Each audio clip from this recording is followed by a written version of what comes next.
구독자 여러분들 새해 복 많이 받으시고요. 올 한 해도 여러분들과 좋은 영상으로 함께 하겠습니다. 새해 첫 영상이니만큼 굉장히 중요한 내용인데요. 올해 증시의 방향성과 근거, 그리고 2023년 작년과 올해의 증시의 특성, 그리고 각 자산의 추세들을 연봉으로 점검해보는 시간을 가져볼게요. 주식, 채권, 환율, 비트코인. 자, 올해가 미국 대선이 있는 해죠. 방향성을 알기 위해서 굉장히 중요한 요소인데요. 미국은 4년 주기로 대선이 있죠. 2000년 이후부터 S&P 500과 코스피의 대선이 있던 해의 수익률입니다. 먼저 2000년 닷컴 버블 때였죠. S&P 500 마이너스 10%, 코스피 마이너스 51%, 코스피만 유독 더 빠졌다기보다는 S&P 500이 덜 빠진 거예요. 나스닥은 훨씬 더 많이 빠졌죠. 그리고 2004년 S&P 500 플러스 9%, 코스피 플러스 10%, 그리고 2008년 이때도 글로벌 금융 위기가 있었죠. 이때는 S&P 500 마이너스 38%, 코스피 마이너스 41%. 2000년도와 마찬가지로 구조적 위기였어요. 이 구조적 위기 두 번을 제외하고는 미국 대선이 있던 해는 전부 다 플러스 마감을 했습니다. 2012년 미국 13%, 한국 9%, 그리고 16년 미국 15, 한국 4, 2020년 코로나 때였죠. S&P 500 16, 그리고 코스피 31% 이렇게 마감을 했어요.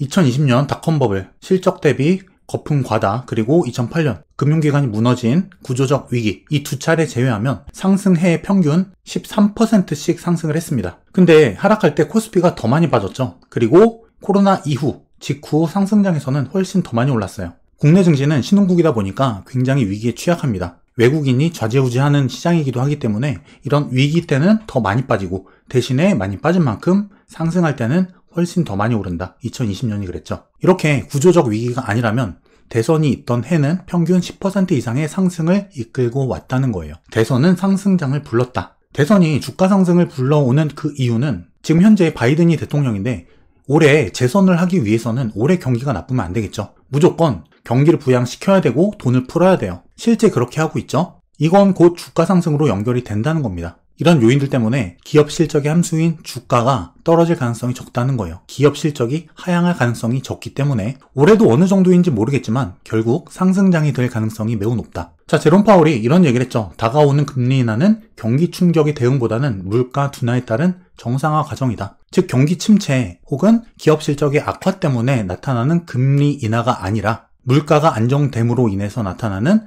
금리의 정상화 과정이다. 즉 이번 금리 인하 시기의 원년이 될 2024년은 금리가 하락함으로 인해서 주가가 폭락이 오는 하락장이 아니라 상승장이 될 가능성이 높아 보인다는 거예요. 자, 단지 하나의 전제가 있습니다. 바로 금리 인하 시점에 출렁임은 우리가 조심을 해야 된다는 건데요. 이건 뒤에서 다시 말씀을 드릴게요. 자, 먼저 S&P 500 연봉이 나왔습니다. 캔들이 여기 있죠. 5년 이동평균선입니다. 이건 10년 이평선. 결국 주가는 이런 이평선들과 이 캔들 주가 사이의 이격, 이걸 줄였다 늘렸다 하는 그 반복의 과정이에요. 지금은 어떠냐면 5년 이평선과 다소 이격이 떨어져 있죠. 그럼 그렇다고 무조건 하락이 오는 거냐? 그건 또 아닙니다. 작년에 5년 이평선 아래서 올라왔죠. 주가가. 코로나 때도 강하게 5년 이평선을 깼다 들어 올렸습니다. 그리고 이 위에서 마감, 그리고 지금 이격이 떠 있는 상태, 그리고 이러한 가격의 형태, 이런 경우에는 눌림을 주었다가 다시 들어 올리는, 여기 있는 이 고점을 뛰어넘을 가능성이 높은 형태의 배열이에요. 자, 그럼 우리나라 코스피 지수의 연봉은 어떨까? 코스피 같은 경우는 5년 이평선이 여기 있습니다. 이 아래서 시작을 했는데, 자, 이걸 좀 확대를 해볼게요. 이런 형태입니다. 이런 형태 같은 경우에는 늘림을 추세 중단까지 줬다가 다시 들어 올릴 가능성, 이걸 염두에 둘 수 있겠고요. 굳이 대략 가격대를 잡아보자면 2520포인트 정도, 그 부분까지는 눌림을 줬다가 들어 올릴 가능성도 있다. 물론 수급에 따라서 어디까지 눌릴지 그건 아무도 몰라요. 하지만 일반적인 정석적인 패턴을 말씀드리면 그렇다는 거죠. 어쨌든 코스피 같은 경우에는 이 5년 이평선 위로 올라오는 패턴이다. 결국엔 상승이라는 거예요. 자세한 향후 시나리오는 뒤에서 다시 말씀을 드리겠습니다. 그리고 굉장히 지금 중요한 부분이 2024년에 실업률과 물가인데, 자, 물가는 결국 내년에도 현재의 2% 후반, 3% 초반에서 2% 초중반으로 낮아질 것이다. 실업률 같은 경우에도 3.8 부근에서 높아져 봐야 4.1, 이 부근이다. 물가는 지속적으로 하향 안정화, 결국 2%를 달성할 것이고 고용, 실업률도 나쁘지 않다는 거예요. 현재로서는 경기 침체 가능성이 아주 커 보이진 않는다. 단지 금리 인하가 발생했을 때 과거 사례를 보게 되면은 금리 인상이 막바지, 그리고 첫 금리 인하가 발생했던 이 시점, 미국 S&P 500은 7% 정도의 지수 하락이 나왔습니다. 이때도 경기 침체는 아니었지만 금리 인하 자체가 그 시점에 충격을 안겨다 줄 수 있다는 거예요. 자, 이번에 금리를 만약에 낮추게 된다면 언제가 될까요? 올해 3월달 혹은 5월달에 있을 FOMC에서 첫 금리 인하가 발생될 가능성이 있죠. 이때입니다. 이때 금리 인하가 만약에 나온다면은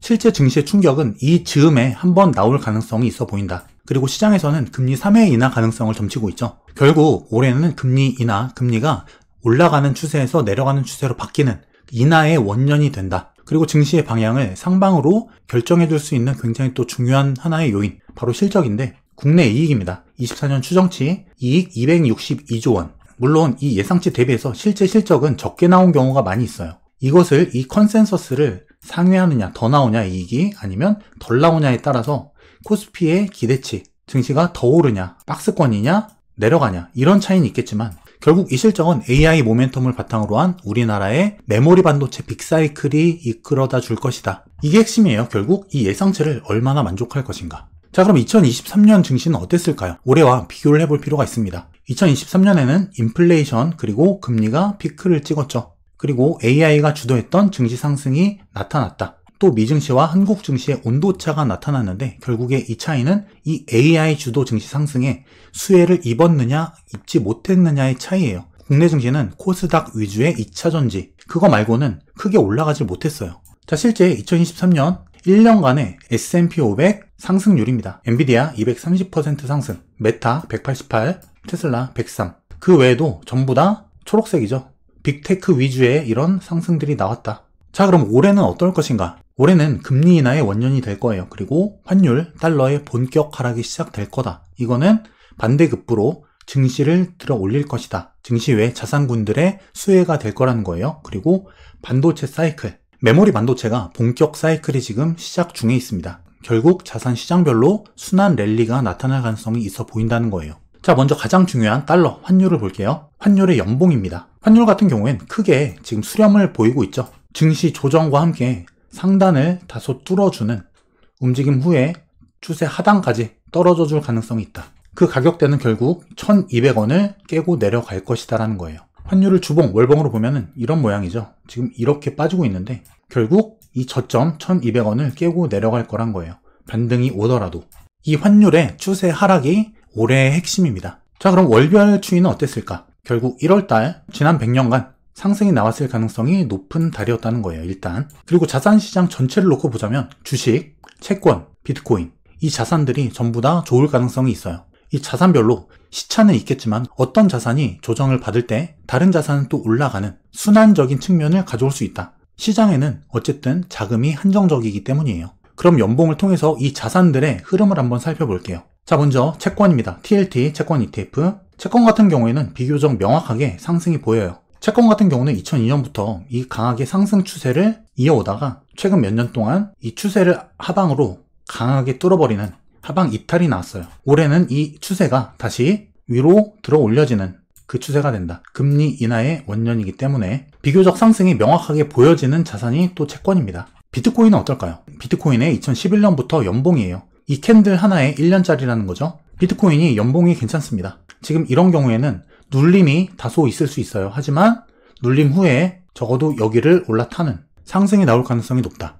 이게 연봉이기 때문에 조금의 눌림도 퍼센티지로 따지면 좀 높을 수는 있겠지만 어쨌든 1년 동안의 흐름을 놓고 보자면 결국 올해 말에는 지금 현재 가격보다 위에 있을 것이다. 그리고 S&P 500 월봉입니다. 그 시나리오를 제가 종전에도 몇 번 말씀을 드렸었는데 엘리어트 파동을 기준으로 해서 여기가 엘리어트 파동의 대파동 1파가 되고 이게 3파의 시작이 될 것이냐, 혹은 대파동 1파가 현재 이 구간에서 마무리되고 2파 조정 후에 3파가 나가느냐, 그 차이는 지금 현재 나오는 이 조정의 크기에 따라 갈릴 수 있다는 말씀을 제가 드렸죠. 하지만 어떠한 경우에라도 증시는 상방이라는 거예요. 시나리오 자체는 상방이다. 여기가 1파의 종점이든 여기가 1파의 종점이든 추가 조정 그리고 조정의 깊이, 기간의 차이만 있을 뿐이지 결국에 올해는 상승이 나올 가능성이 높다는 거예요. 만약에 여기가 종점이었다면 1파, 2파, 3파의 중단이 되겠죠. 조정이 나오더라도 짧게 나오고 다시 들어 올릴 겁니다. 하지만 지금 현재 나오는 이 구간이 종점이라면